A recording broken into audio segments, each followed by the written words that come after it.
Mesdames, Messieurs,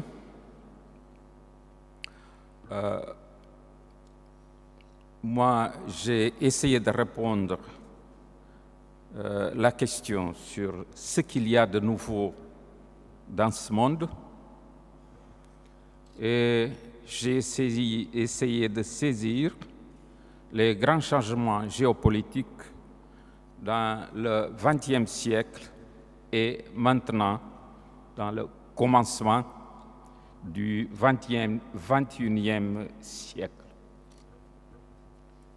Il est vrai que nous vivons des temps incertains, mais il n'est pas inutile de faire quelques exercices afin de pouvoir les cerner.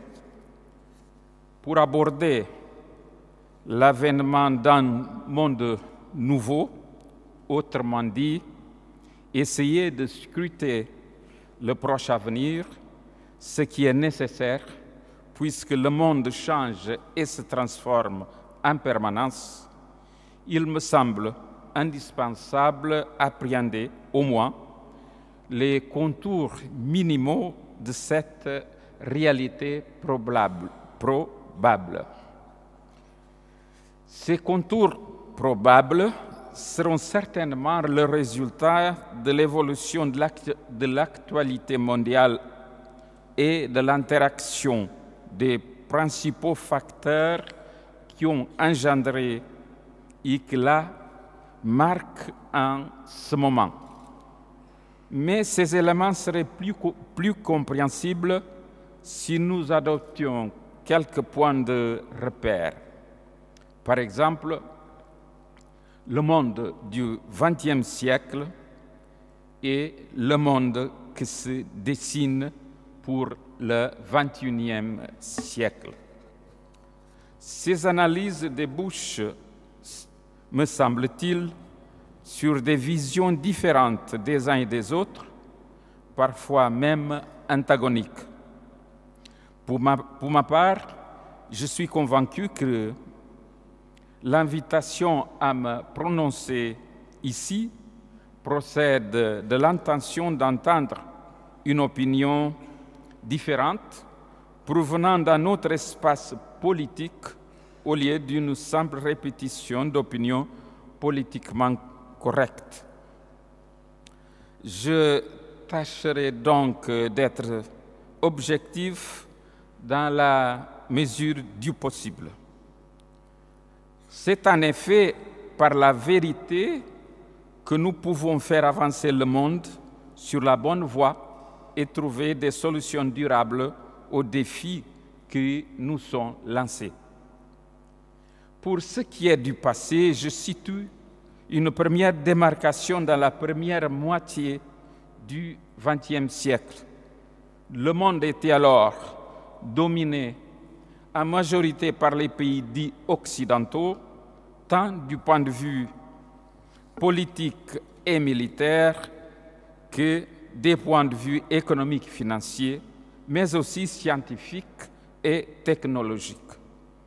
Les pouvoirs économiques, financiers, militaires, politiques, scientifiques et technologiques étaient concentrés essentiellement en Occident, d'où ils se distribuaient et s'étendaient. C'est ainsi qu'il a conquis et colonisé de vastes territoires et peuples étrangers en leur imposant ses lois et ses règles, dans le but de satisfaire ses propres intérêts et ses propres ambitions, mais aussi de répandre et de diffuser sa culture et sa religion. Nous étions alors à l'apogée du colonialisme. La seconde moitié du XXe siècle fut marquée par une tendance opposée, c'est-à-dire par l'émergence des mouvements de libération des peuples opprimés qui se battaient pour la reconnaissance des droits fondamentaux des peuples, se traduisaient par l'exercice du droit à l'autodétermination en vertu de l'universalité des Nations Unies qui venait d'être fondée à l'époque de la remise en cause la domination coloniale et de l'ordre géopolitique qui en découlait. Et à la fin de la Deuxième Guerre mondiale, on voit naître deux grandes tendances de transformation de la réalité. Le courant majoritaire pour l'établissement d'une gouvernance mondiale qui serait garant de la paix dans le monde et d'une gestion économique et financière internationale adéquate et propice à la croissance et la délibération concomitante de stimuler et de garantir la libération des peuples dominés, associée à l'éradication des différentes formes de discrimination et de ségrégation raciale, individuelle ou collective. Ces principes futuristes et humanistes furent consacrés dans la Charte des Nations Unies et dans la Déclaration universelle des droits de l'homme. Cette période historique représente près de 50 ans extrêmement productifs, inventifs et féconds, mais aussi très agités, au cours desquels plusieurs événements majeurs vont accélérer les changements et les transformations politiques et économiques financières à l'échelle universelle. Il y a eu des énormes avancées réalisées dans le domaine des sciences et des technologies.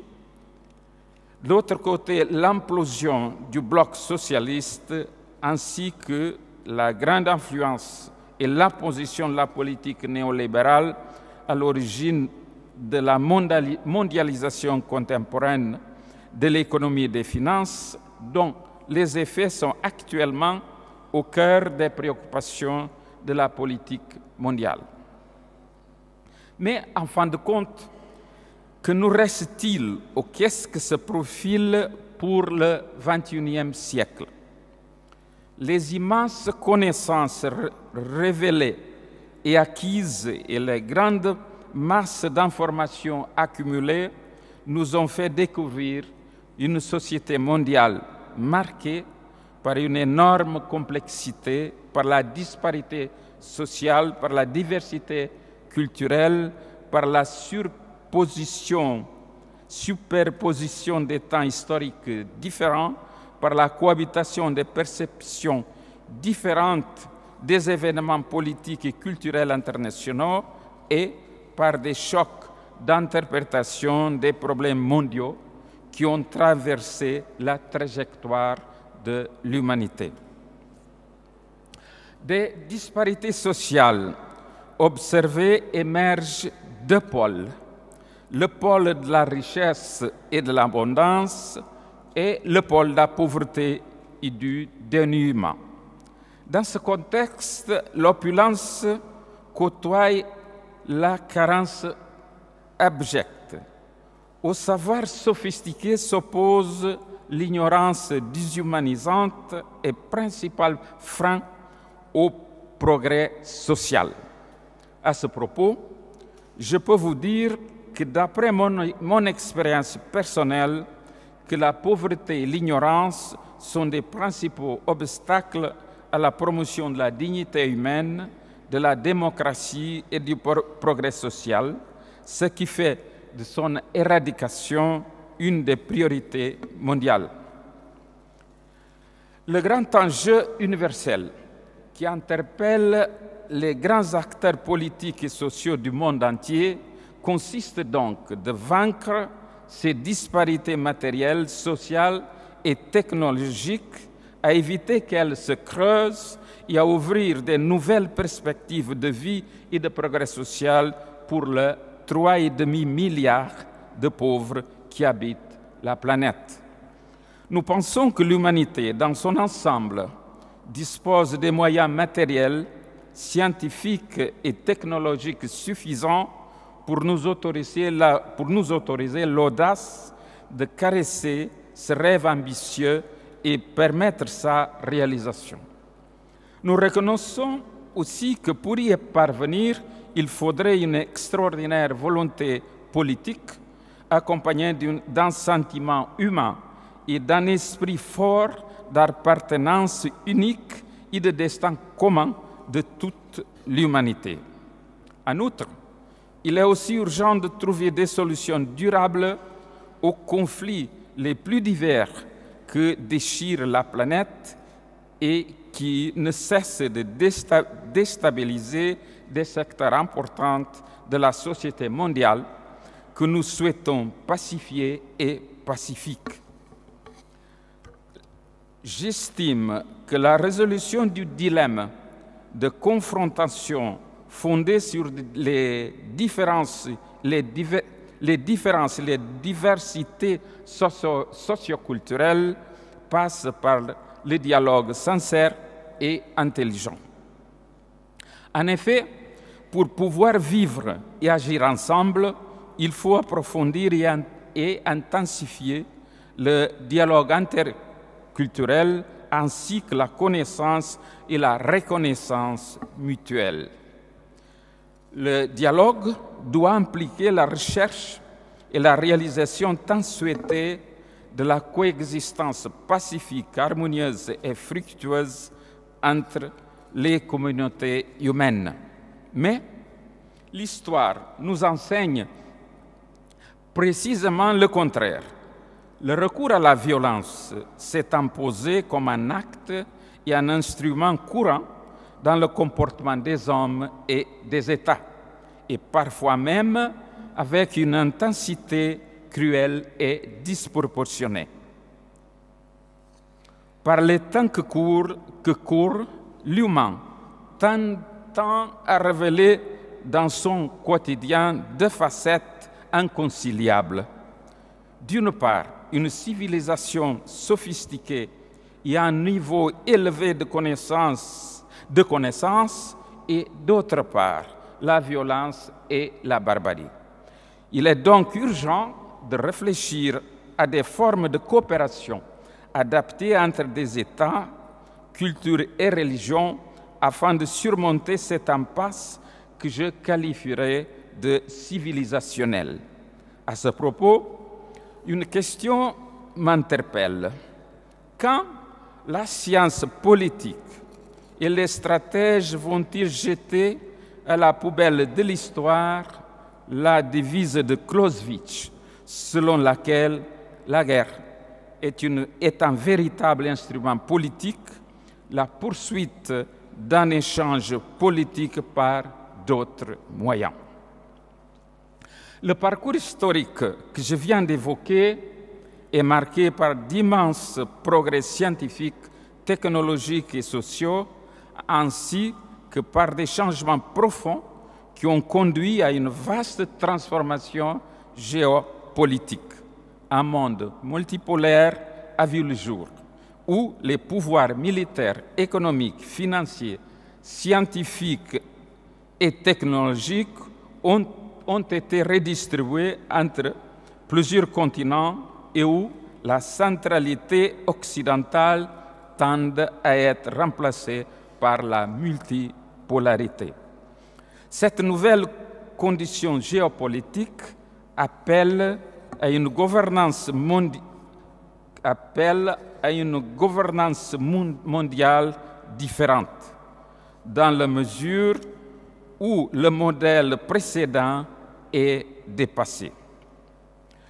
Je considère que c'est en tenant compte des changements géopolitiques profonds et de la corrélation de forces en cours que les principaux acteurs politiques mondiaux doivent décider et agir, c'est-à-dire dans le sens des temps nouveaux, et dans le même temps concourir à une redistribution plus équilibrée des pouvoirs et des responsabilités dans la gestion des affaires globales les plus pertinentes, pour que commence à voir jour la réforme indispensable et tant réclamée, nécessaire à la démocratisation de la gouvernance mondiale et de la direction de ses principales institutions. Il me semble qu'au-delà de la macro-question de la gouvernance mondiale, d'autres questions importantes se posent avec plus ou moins d'acuité. En conséquence, le débat est réouvert sur la nature, le rôle et la place de l'État et des politiques publiques dans la résolution des problèmes globaux qui assaillent l'humanité. Cette question appelle une autre. Quelles sont les conditions préalables qui peuvent faciliter la gestation et le maintien d'un environnement politique et social de confiance et qui stimule la coopération et la complémentarité indispensables à la mobilisation et la convergence des efforts nécessaires pour surmonter les défis actuels. Il faudra sûrement un climat de paix et de stabilité, ainsi que des rapports mutuellement bénéfiques et de confiance réciproque entre les gouvernements et les peuples. Une fois de plus, je retrouve ici le rôle incontournable du facteur dialogue. Il est irréfutable que les problèmes globaux sont complexes et exigeants. Cela signifie que les relations internationales doivent être fondées sur des attitudes et des politiques cohérentes visant la coopération et la co-responsabilité entre les principales puissances. La construction des solutions aux problèmes globaux actuels et le développement d'activités porteuses d'un avenir meilleur et de plus de bien-être pour l'humanité tout entière. Parmi ces activités porteuses de progrès, je soulignerai l'expansion de la connaissance technique et scientifique et le développement de la recherche fondamentale et appliquée et de ses corollaires qui sont l'innovation et la créativité. Partant, se pose la question clé de la nécessité des politiques publiques de transfert et d'échange de connaissances techniques et scientifiques au profit des sociétés moins développées.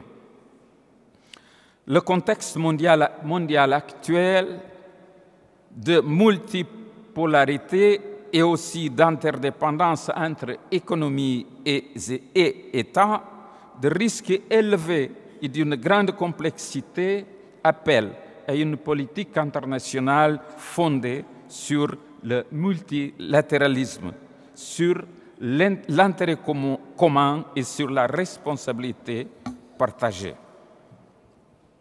Face aux dérèglements et aux crises graves engendrées par des mauvaises décisions et avec des effets désastreux pour tout le monde, j'estime que le chemin pour leur prévention et leur solution passe pour redonner à la politique sa place centrale dans la direction et la réglementation des affaires fondamentales des États, de l'économie mondiale et des institutions internationales. Une autre dimension profile également dans les relations internationales, elle-même porteuse des impulsions démocratisantes.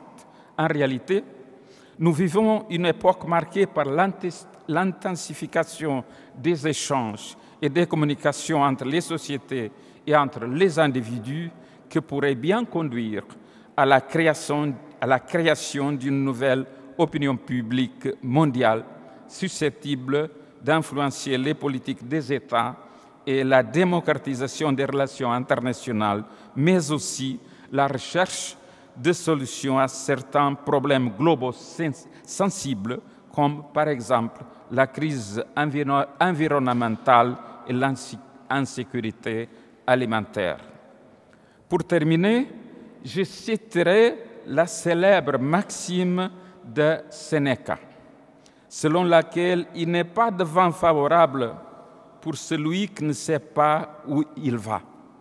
En vérité, il faut inventer de nouveaux caps et de nouvelles destinations pour surpasser les dangers qui nous guettent et pour la valorisation et la multiplication des énormes potentiels que nous promettent généreusement le monde et l'humanité. Il nous faut en définitive une vision stratégique de l'avenir prochain, cependant réalisable, équilibrée et partagée. Je vous remercie.